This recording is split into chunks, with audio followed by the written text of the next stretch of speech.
দয়া, আমি তো কিছুই বুঝতে পারছি না।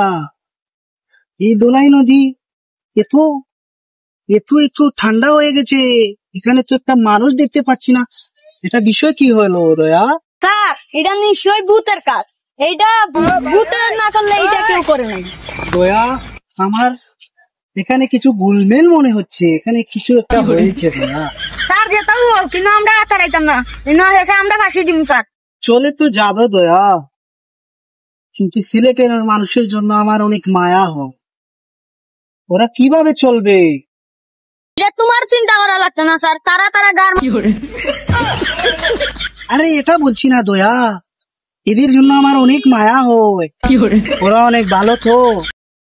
বালা দিকেও স্যার আজকে ও অবস্থা, নাইলে আমরা এই অবস্থা হয় না।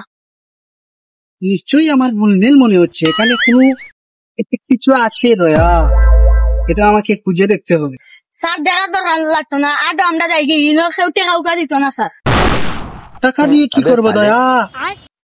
আমার অনেক পয়সা দরকার, আর যেহেতু পয়সা দেবে না তাহলে আর কে ছিল রে, কি লাভ? চলো।